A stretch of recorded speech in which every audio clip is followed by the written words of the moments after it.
Hey everyone, welcome back to the channel, and today we are picking up where we left off on our DC Dark Legion Global Launch Quick Start Guide. Part 2 of this series is going to be all about obtaining and powering up your champions. Now in the previous video I did spend a little bit more time talking about a few of these ideas or concepts, so definitely go back and take a look at that video whenever you get an opportunity.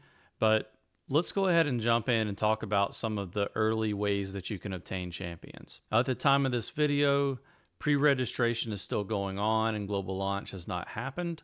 So it's not clear whether we're going to hit all the milestones that are required to be able to get some of the perks of pre-registration. But the first thing that I want to talk about is something I mentioned in my first video in the series, which is if we hit the 5 million pre-registration milestone, you'll have the ability to select between 5 champions: Wonder Woman, Batman, The Flash, Green Lantern, and Harley Quinn. And as I mentioned previously, I think Wonder Woman and The Flash are poor choices here. Do not select either one of those. They're much easier to obtain within the game, especially since Wonder Woman is a legendary and The Flash is available from one of the stores for purchase with in-game currency. I think Batman offers some upside here. I think Green Lantern is a great choice for heavy spenders, but I really think that for around 90% of the player base, Harley Quinn is going to be your best option here. And the reason why is the second point that I'm going to make, which is the 7-day login. So I mentioned this on the first video in the series, but you will have the option whenever you start the game of obtaining 10 Harley Quinn shards for free. And most of us who have been playing the game for a while already have those shards. But at the time of this video, she's still the 7-day login reward. And so coupled with the ability to obtain 10 more shards, again, if we hit the pre-registration milestones, you're going to be able to unlock Harley Quinn at the very beginning of the game, like within your first 7 to 10 days with 3 stars. And that's very significant because in this game, it is very difficult to obtain and power up champions. So being able to replace your Killer Croc or whoever you chose as your reluctantly as your 5th legendary starter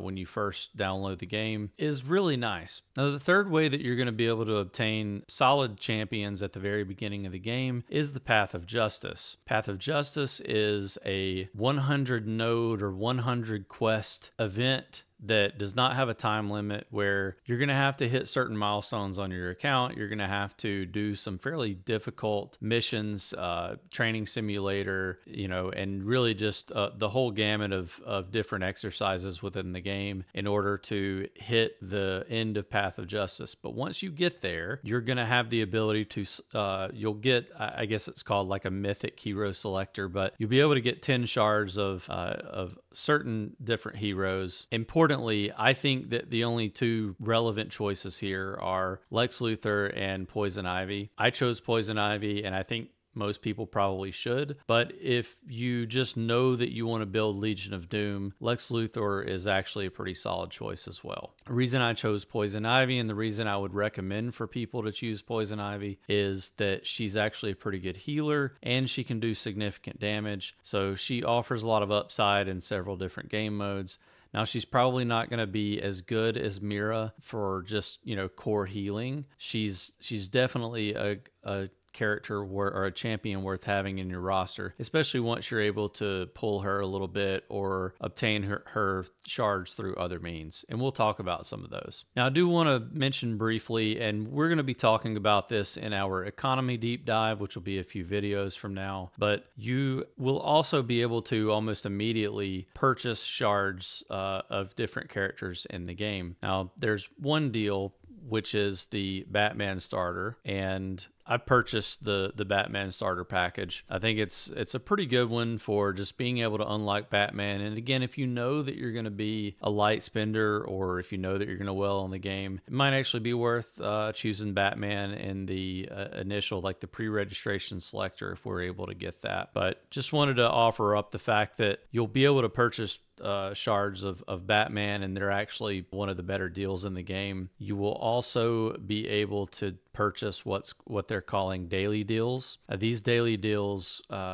they reset every 24 hours, but you can buy, there's 3 different packs, or you can buy all the bundles at once. The interesting thing here is there's actually the ability to switch characters. So I'll scroll through and you can see what you're able to choose here. But a few to highlight. I mean, obviously I'm a big fan of Justice League Dark. It's nice to have Dr. Fate here, but you will see that Lex Luthor, Poison Ivy, and Harley Quinn are all in here, and they're all characters that I've mentioned that are worth potentially selecting to start the game. The nice thing is that, you know, again, it's a pretty cheap way for you to get a few extra shards of a character maybe that you pulled that's at 0 stars, and just allows you to, without having to break the bank, get some of the skills on these characters so that you can run through the game. So if you have 10, 20 bucks to start out with to play the game, then you know, this is actually something worth considering to get a few extra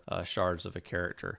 Now, since we're already going to have 20 shards of Harley and we're going to have her at 3 white stars, I would recommend steering clear of her. That's why you want to hit the switch button and go over to a character like Poison Ivy or Lex Luthor, and maybe think about purchasing those shards instead. You can mix and match, I will say that as well. So you could buy, you know, 2 shards of one character, go to switch to another one, buy 3 shards of it, switch to another one, buy 5 shards of it. So that's pretty nice. Now let's get into the meat and potatoes of how to obtain shards once your account is sort of established. You've made it through kind of the first I would say minutes, but really, you know, minutes or hours of gameplay. These things are going to start coming up. But the first thing is Motherbox, and the game does a pretty good job of teaching you how Motherbox works. You know, you can go in here and you're able to decode different colors of Motherboxes using, I guess they call them planetary energy keys. If you decode these boxes, you're going to end up getting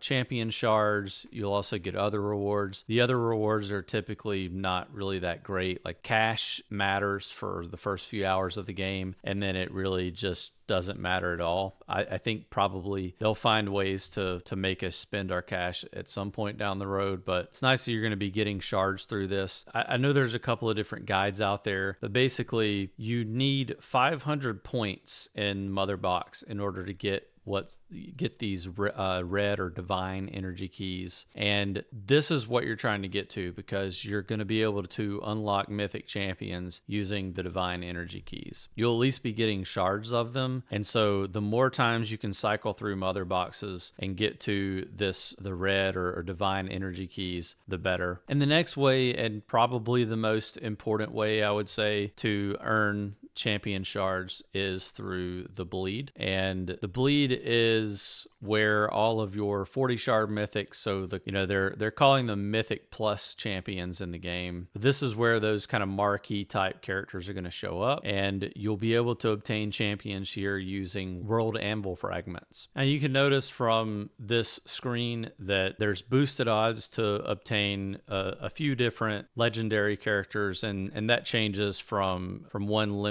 bleed limited character to the other. And there's also going to be boosted odds to obtain the featured limited character. So in this case, like for Sinestro, you can go over into the details and you can see what the odds are. So it's 26.9% of base odds for mythic champions or legacy pieces, 50% of the base odds for legendary champions or legacy pieces. And so you can see mythic, the chance of pulling a mythic is 3.84%, chance of pulling a legendary is 17.79%, and then chances of pulling an epic character, which really just equates to eventually to force or ACDC shards, is 78.4%. And they've got some odds here just kind of telling you exactly what you're going to be getting, and you're able to look into your history and see what all pulls you've made over time. But again, this is sort of like your primary way or your primary engine for obtaining mythic champions. Some people have argued that you probably get a little bit more value out of mother boxes, and that's probably true, but you kind of are doing these things in tandem. There's a couple of things to discuss here. The first thing is, obviously, you're probably wondering as a free-to-play player, how are you able to obtain World Anvil fragments? And the best way to do so is through Interstellar Visitor. I've made a video on Interstellar Visitor before, but you really want to be utilizing the Interstellar Visitor every week, and you want to be doing your Supreme Commander so that you're able to obtain a few extra gems gems and get that income up. You also want to be very careful with where you're spending your gems, because Interstellar Visitor allows you to purchase about 40 World Anvil fragments with in-game currency, so you don't have to spend any money on them or any real-world currency. And those 40 draws are going to give you, I think, a pretty good chance of pulling at least one mythic character per week, or at least one mythic character or legacy piece. And typically, you know, the odds are going to fluctuate from player to player, but for the most part, you know, if you want a bleed mythic bad enough, you should have a pretty decent chance of at least getting 1 or 2 copies before that character leaves the shop. So the second thing I would say is, if you're a free-to-play player or even a light spender like me, it's going to be very difficult for you to obtain every single bleed character and get a bunch of stars on them. So I think best case scenario, you'll be able to get every character to 5 white stars. But in a lot of cases, your luck is not going to be on your side for every bleed character. And so you really want to be looking into the future and trying to figure out what team you want to build down the road, and potentially skipping certain bleed characters, or at least not doing a lot of pulls on them, so that when you go into the bleeds where you want to pull that character, you have a few extra shards or a few extra World Anvil fragments on hand. So the next way you're going to be able to obtain characters or champions is if you go into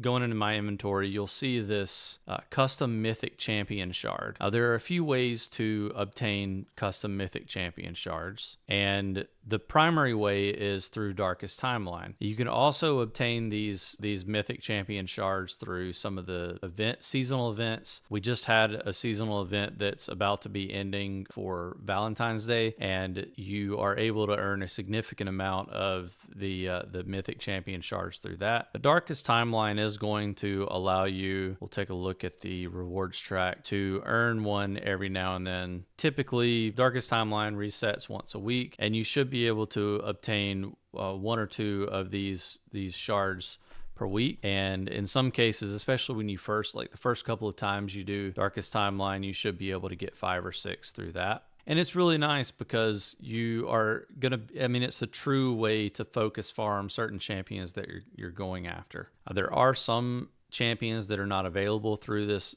shard selector. For example, I believe Raven and Bane are not available. I believe also Batman and Harley Quinn are not available. So a few different characters that are not available through this, but it is really nice to be able to go in and kind of select the characters that you want, especially if you're trying to build towards something. Now, you won't be able to obtain any of the bleed characters here, so any of the 40 shard mythics, but still really good way to build your account up. And the next thing that we'll talk through is the stores. So obviously with your mystery store, you'll have the opportunity to purchase World Anvil fragments here. And typically they're going to show up in 60s, or they'll cost 60, they'll cost 180. I think there's 323, and then it's around 500, 539.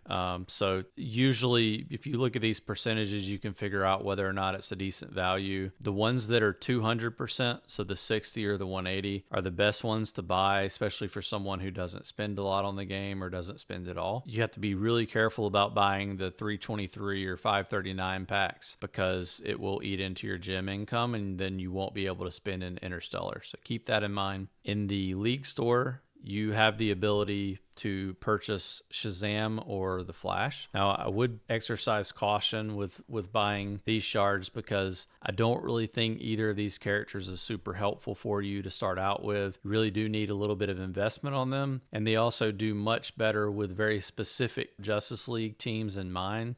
For example, you really want to have Superman on your team to utilize all of the benefits of having Flash. And the other thing is that this store is really most important for buying quantum components, not related. And you're going to use those quantum components to upgrade your ships. So you really don't want to spend a ton of this resource purchasing these shards, but they are available for you if you just really have to have one of these characters. Same thing applies for Meta Brawl, and this was just added into the game. You now have the ability to purchase Bane and Raven shards. I am a little bit of a Justice League Dark homer, and I am definitely trying trying to build up all of my JLD characters to at least 5 white stars. So I did purchase a few Raven Shards. I don't typically recommend that you do something like this on a regular account, but those shards are available. You're probably better off buying some of these other resources, or even the mother boxes, which are again going to help you cycle through and get some of your other characters going, but that is available for you. So that's really it for obtaining champions. You know, more money you spend, the better odds you're going to have of getting the champions that you want. But, you know, we're talking thousands of dollars to be able to get these characters fully maxed out. You really want to be careful with how you spend your resources and which characters you're going after. Unfortunately, it's most economical, or it makes the most sense to go after a very small roster of characters and really try to get, you know, a good grasp of where you want to take your account early on, so that you're not going after one team and then, you know, you get FOMO and you're going after another team. You're really just going to have to let a few characters go on the first couple of passes. But I'm here to tell you, and you can look at some of my prior videos to see this. I started out, the first 6 weeks of this account were completely free to play, and I would say I made pretty substantial progress. I mean, I had a lot of the characters unlocked in the game. I had a Superman that was 3 blue stars, completely free to play, and so it's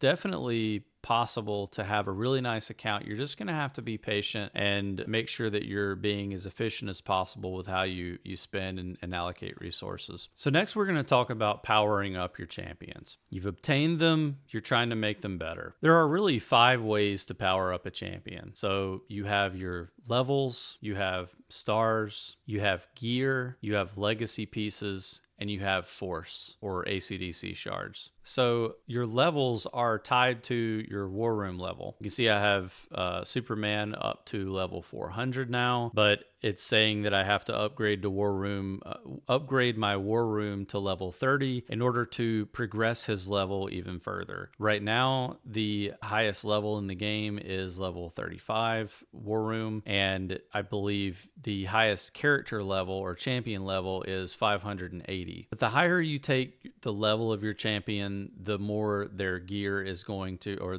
gear, legacy piece, all the different things, their stars, the more those things are going to scale. And so you really want to make sure that you're focusing on your best characters as your kind of top 5 characters in the game. You can see here that I have Superman, Joker, Green Arrow, Poison Ivy, and Wonder Woman as my top 5. And then I've tried to put my best characters into level sync, but I can't stress enough how important it is for you to choose 5 champions that you feel like you're going to be able to carry with you through the course of the game as your kind of top 5 characters. Even if you're not always going to be using all of them in the same team comp, you just want to make sure that you're putting together a solid squad for these 5 characters, because the way powering up works is that the level sync is only going to power up to the level of your 5th highest character. And so here we have Wonder Woman and Poison Ivy at level 340. So all the level sync characters are only going to be powered up to level 340. Now, the next way that you would power up your champions is through stars. And we did already talk about obtaining champions and obviously doing that through the bleed or mother boxes. And those are ways that you're going to be able to obtain additional stars on your character. So it kind of goes hand in hand. The act of obtaining a character or obtaining duplicates of a character is in itself going to help you star up, power up those champions. And one thing that's pretty, I would say, intuitive, but you'll notice legendary characters are obviously going to star up much faster because it's just a lot easier to obtain those characters, and you also already have them in your roster from day one, or at least a few of them. And the next way to power up your champions, and again, kind of goes hand in hand with obtaining champions, is the legacy piece. So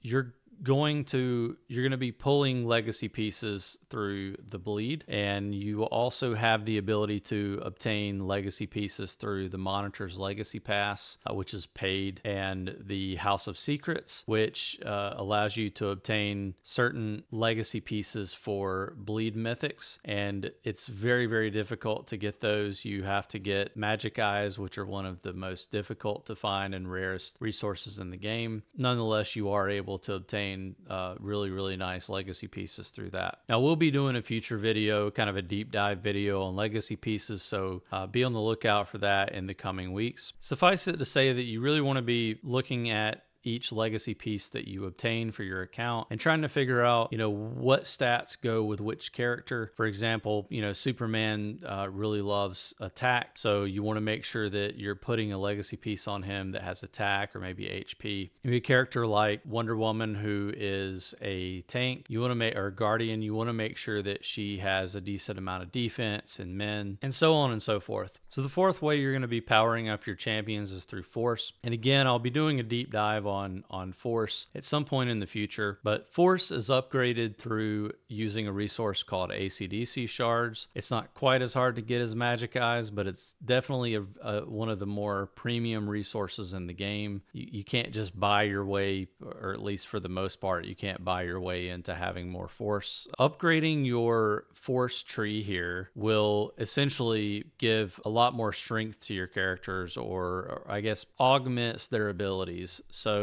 you can see that there are three main branches, or three main places for your Force, and they are tied to the champion's abilities. So this one is for Heat Vision, you got one for Freeze Breath, you have one for Man of Steel, and then you've got some others that you can try to focus on, like this one does crit damage amp, you've got one for attack, you have ones for health, attack percentage, and I try to focus on the ones that provide a percentage rather than a flat amount. Force is a really great way for you to power up your champions and kind of get them to outkick their coverage, so to speak. It makes them a lot stronger than, if you just have gear and levels and stars. All right, so let's talk about gear. Now, the landscape version of this game had a little bit more robust gear system, and it seems that the developers have heard some of our feedback because they're offering that back to us. Granted, you don't access or activate the advanced gear features until War Room level 35, or actually Armory level 35, which is even more difficult. I don't really know that too many people have access to it yet, but for someone who's just starting out, the main thing you need to know is that you use the Armory to upgrade or create gear. We can jump over there just really quickly. You're going to get these little cubes, I guess, from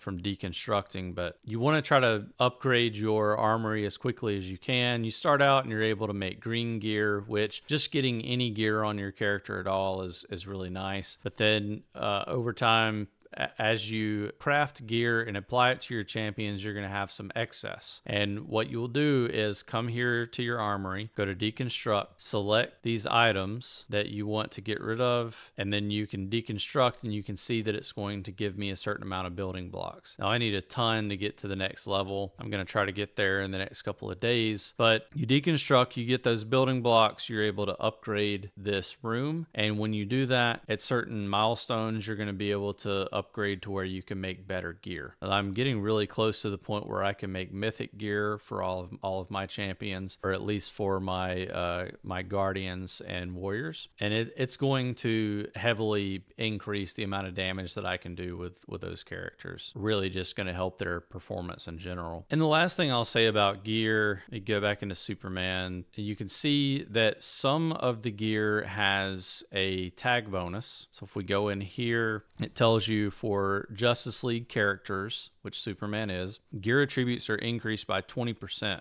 when equipped by Justice League champions. So pretty much, if you like, let's just take a look at this. So you can see that if you were to swap out to use this on Harley, she would lose attack power because she's not going to be able to get this buff that's grayed out. That's it for gear. The last thing that I want to talk about with respect to your champions is, and I can't do this anymore because I've went over the limit, but from champion level 1 to champion level 300, you can reset your champions. So, if you're watching this video and you think, oh no, like I have overinvested in a champion that's not worth investing in, what do I do? Well, you can go into the characters, and again, I can't do it on this account, but up here in the top right hand portion of the screen, there will be a little reset arrow, and if you click that, you will be able to reset the character down to 0, and it will allow you to go in and select a different champion that you can then build up or like raise their levels to where you want them to be. Now, the one caveat to that is if you reset a champion, you will not reset their force. So you're not able to get any of your AC/DC shards refunded. I really wish that they would fix that, but as of right now, you can't get those AC/DC shards refunded. So really want to make sure that you spend those wisely and be careful which characters you're investing in with your force. You know, you want to make sure that you're being purposeful on that. And then the kind of the last thing is you want to make sure that you are only powering up 5 champions. I've seen a lot of people where what they'll do is they have some of their characters in level sync through training nexus, but then they have some of these characters down at the bottom of their account, where Adam would be an example here. And actually, I've got a couple of them I need to fix, but there's no reason to have these characters with any resources on them at all if you're not going to be using them. So I can just reset and there you go. But you just want to make sure that you're utilizing your level sync and that you're only leveling up 5 champions. So that's really it. I know this video went a little bit long, but I just wanted to make sure that I was very thorough in explaining to you how these concepts work. I hope you enjoyed the video. Let me know in the comments which champions you're planning on building. If you haven't already, be sure to like and subscribe, and I look forward to catching you in the next part of the series.